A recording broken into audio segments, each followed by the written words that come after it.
when it comes to killJOY, it was it was a time that was both one of the darkest and most hopeful times of my life. So before I even get into the production side of killJOY, um, I'll discuss what was going on during that time. So I had come up with this idea to do a short film as my birthday project.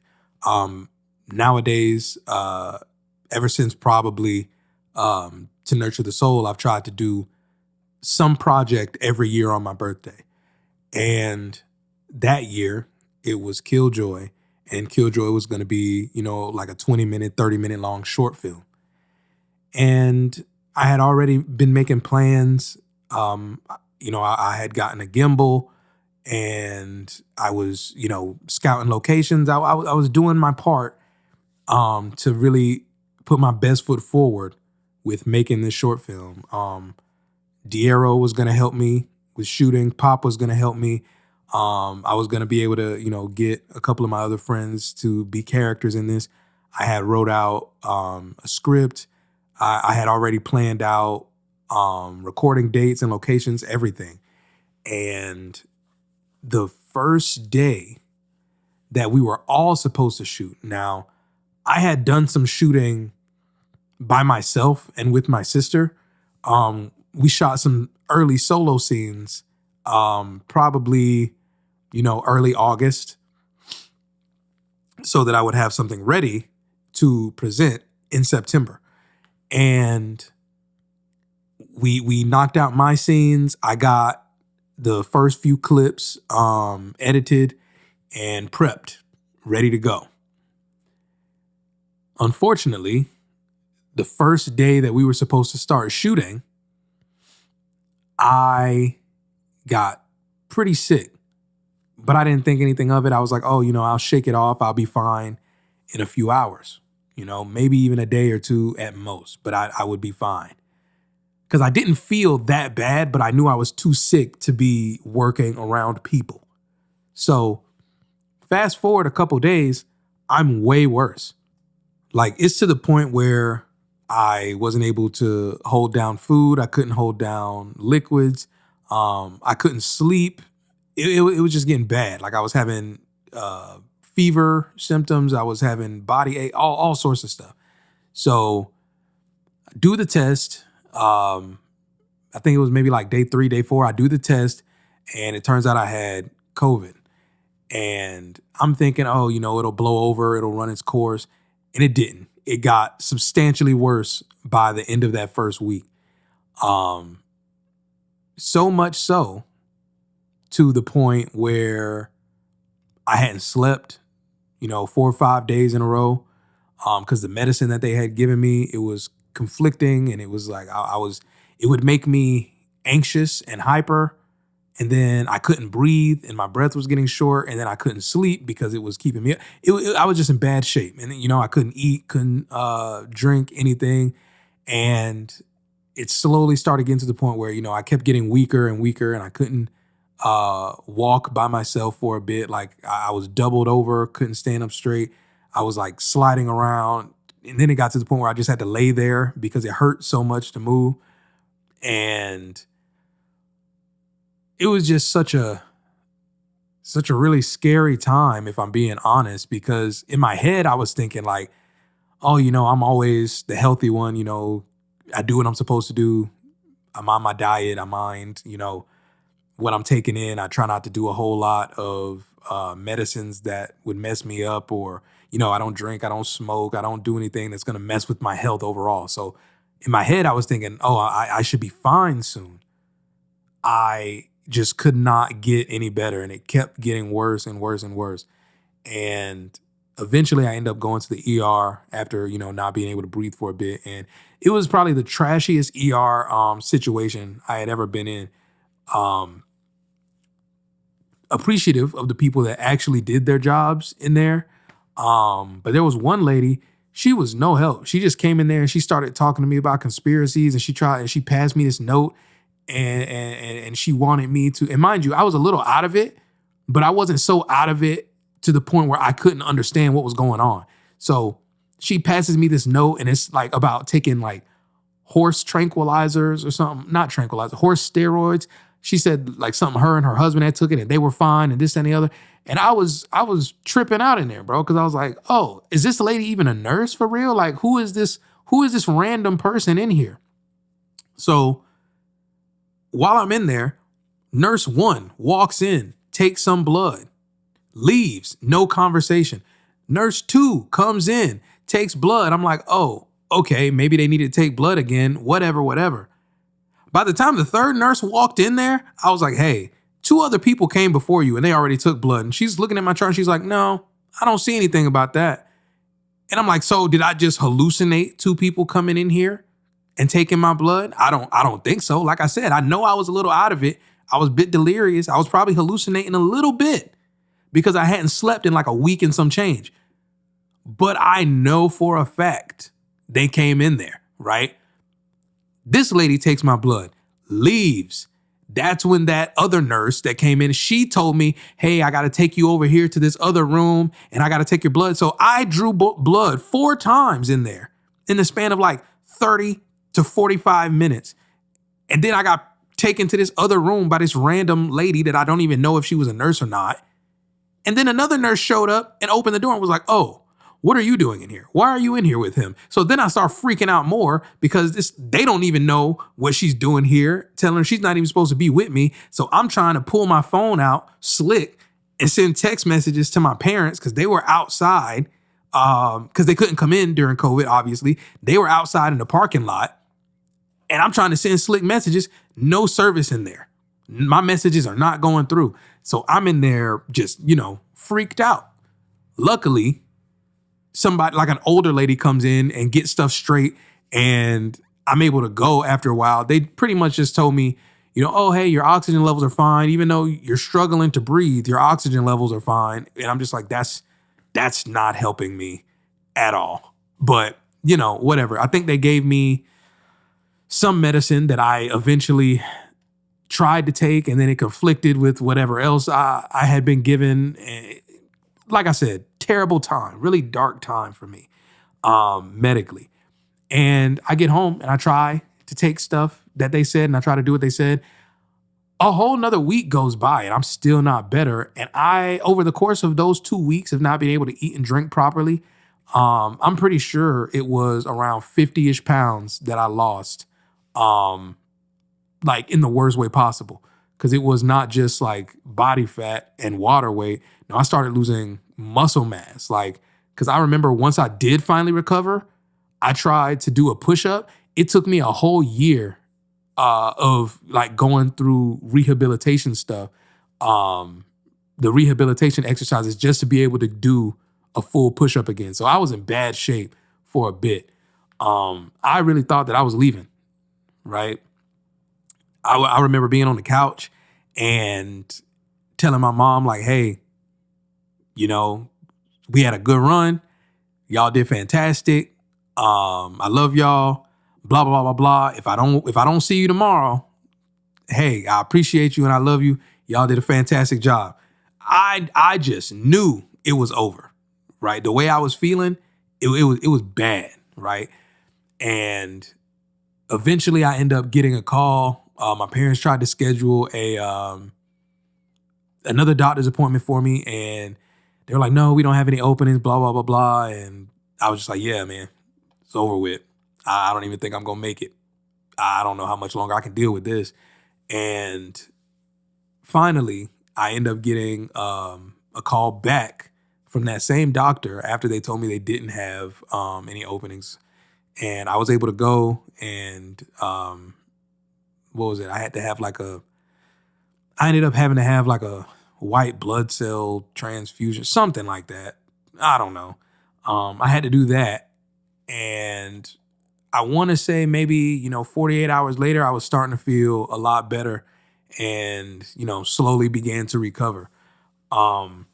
So Oh, yeah, that was rough. That was pretty much all of August into September. I'm pretty sure. Like I missed the beginning of school, like the back to school stuff. I missed all of that year, and I'm pretty sure I went back to work like mid September, closer to October.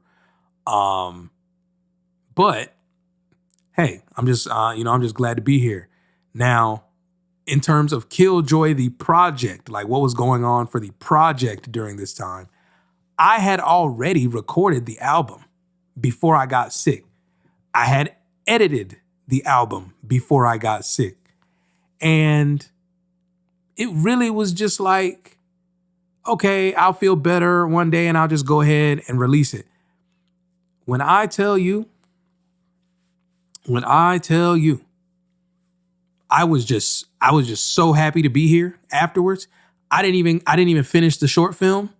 I didn't add any more songs to the album because the album was actually just a soundtrack to accompany the short film, because my goal was to do the short film. So it was going to be like, all the songs have their own scene in the short film. And you can go on YouTube and see part one. I just titled it part one because I knew I never finished the rest. And I think it's like 5 minutes long, maybe. Um, yeah. Yeah, it was rough. Um, but yeah, once I felt better, beginning of September-ish, started to feel better because I know I still was like rough, but I was able to get up. So once I had that infusion thing and I started feeling better, I went ahead and utilized that time. I scheduled the YouTube video to drop for what I had of the short film. I just went ahead, capped it off, called it a day, and I scheduled the album. And I was just like, hey, send it into the void. I'm just happy to be here. And there was one song that I added once I felt better. And the one song I added once I felt better was Melancholy Melange. And still to this day, that is one song that every time I listen to it, it can make me cry with very little effort, right? Just hearing that song always puts me back into that mindset and just kind of brings me back to that day. And I'm like, man, I really could have left here. I really could have been gone and that would have just been it. And I was just so grateful to, still be alive and be getting healthy again and going through all of that. Like, when I say it was bad shape, it was like, man, I had started losing hair. My fever was so bad. Like there was like burning on my scalp from my fever. I still have a scar on my forehead from how much my skin, like, and obviously this is a trigger warning potentially, so I'm not going to go into too much gross detail, but I do have a scar on my forehead from how much damage was done. And yeah, my hair was falling out and stuff. And that's when because I had twisted up my hair before, but after my hair had started falling out post-COVID and, during COVID and stuff, I just, my mom twisted my hair up for me again. And I've just been keeping it twisted ever since. I never locked it up, but I do keep it two-stranded a majority of the time because a lot of my hair from where I was just laying in the same spot, it was matted and I had to, cut some out and a lot fell out and stuff. So it was just such a bad moment to be in. And I don't know, I was just grateful once I came out of that, more grateful than I, had ever been. And, unfortunately, I feel like younger me, it did take that moment. Like I was never, in my opinion, I was never a bad person. And I was never a person that took life for granted. But this moment specifically made me, even more so than anything prior, it had made me have a brand new appreciation for everything. And I just really doubled down and really started, living life like I didn't have anything else to lose or gain. And not in a way of like throwing caution to the wind, but it was like, well, this is what I want to do. This is what I feel I'm called to do. I should have no reservations pushing forward and chasing this goal and bringing it to fruition. If God can bring me through that, then I should have no reservations about pursuing my other goals. And it just, like I said, it was just a really transformative time with this album. So this one, even though it's not like a traditional album, it's really just a accompanying soundtrack to what would have been my first short film. I hold on to what this album and what this short film could have been, and I'm really appreciative of it because I know what the alternative was. So it was like it was like a nice little. It wrapped it up nice where it was like, man, once I feel better, we'll finish this. And then the time came and I did feel better, but I also didn't think I was going to feel that bad. And I was just like, nope, moving on from this moment in life, release what I got, call it a day, accept it for what it is, and, proceed into the future. So yeah, it was just, it was a good one. It was a good one. As bad as the stuff around it was, I do feel like everything that happened, all of that life that happened, really put me in an honest place with my creation and everything that would come afterwards. This is a example of collaboration, which I don't want to forget to mention. Human Being, Nate, he's the one that did the cover art and the art direction for killJOY. I had reached out to him after he drew some artwork for Pop, and I showed him my idea, and he worked with me, and eventually it led to the version of the cover that we have today. So yeah, overall, this project will always have such a special place in my heart, like my other projects, but this one is just, it's a little different. It's a different type of connection that I have to it. Like, I was even going through some like relationship type stuff where it was like I was interested in somebody, but it just wasn't going the way I thought it was gonna go, and we had different aspirations and different goals and stuff, and even some of that, like all of that, just went out of the window. Did not care anymore after I went through that whole scenario. It was just like, hey, wish them the best. And, whatever she does in her life, great. And I'm happy for her, and that's fantastic. And it don't even matter that the relationship that I thought we could have did not work out, or did not begin, I'll say. Like, we engage in like the talking stage, so to speak. But even then, it was just like, man, there's nothing that could give me any bad news right now, because I'm just so happy to be here, so happy to be alive, and just enjoying, the beauty of life after everything that happened. So I'll play Melancholy Melange so you can hear what I mean about why that song touches me. And, I made it a little more lighthearted. Like, it's real, but there are moments in it that are more lighthearted moments of just kind of like laughing at myself and laughing at a situation. But the hook is really where I poured all of my energy and all of my heart and soul into that hook after I finished. So I had permanent vocal cord damage even after COVID. So after killJOY, my voice, and I know to people that don't listen to me a lot, they can't really tell, but I can tell that my voice changed permanently from everything that I did after. My mom can tell, my sisters can tell. I still sound like me, but you can tell there's a difference compared to pre-COVID. So much so to the point now where I have to take breaks during, like these audio series episodes. I have to take breaks in between episodes. Just like I have to take breaks during recording, because if I talk too much, or, just use my voice in general too much, laughing, making sounds, whatever it is, I get really bad irritation, and I'll have bleeding in my throat. So that's like a permanent thing that I got from that. So I always have to be mindful when I talk too much, like, oh, I feel it about to happen. I got to rest my voice, and then I can't speak for, hours and hours. And I have to, do the throat lozenges and soothing things, and, never medicine. I never have to take medicine for it at this point. It hasn't progressed that far, but yeah, it was, like I said, transformative in many ways, not just the negative, but the positive as well. So I'll end it and I'll play Melancholy Melange.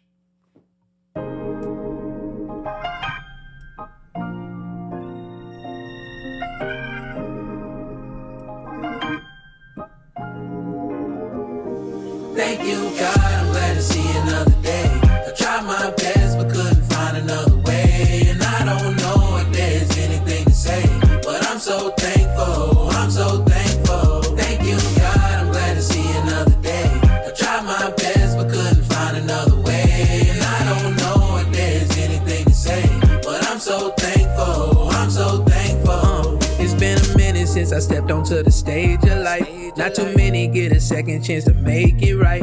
All this stress is something I've been bringing on myself. I was too busy trying to focus on the game of wealth, but all that money still spent, whether I'm living or gone. Good things take time, building similar to Rome. Some say that it's genetic, straight from the chromosomes. Many try to make it out, I'm trying to level up my home.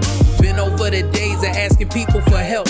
It's unfortunate, I'm used to making moves by myself. That's not to say that I ain't grateful for my family every day. Lost myself during the journey, but I found my own way. Thank you, God, I'm glad to see another day. I tried my best, but couldn't find another way. And I don't know if there's anything to say, but I'm so thankful, I'm so thankful. Thank you, God, I'm glad to see another day. I tried my best, but couldn't find another way. And I don't know if there's anything to say, but I'm so thankful, I'm so thankful. Yeah, how did little old me get a blessing like this? Feel like Lilo when she prayed and started stunting like Stitch. Call me David, you know I got Nani on my wish list. Sister and my sis-in-law eating shrimp and Roost Chris. I know that I've been reckless, I know that I was helpless. I know that God protect me from me during depression. My goals linked to my lessons, my wrongs changing directions. My truths for me alone, but it's time for my confession. From albums to the books to my very first film, I'm so proud of my creations, but you want me feeling grim. If I'm fighting with my demons, I'ma beat them like they him. Know my soul stone worth more than any other gem. Thank you, God, I'm glad to see another day. I tried my best, but couldn't find another way. And I don't know if there's anything to say,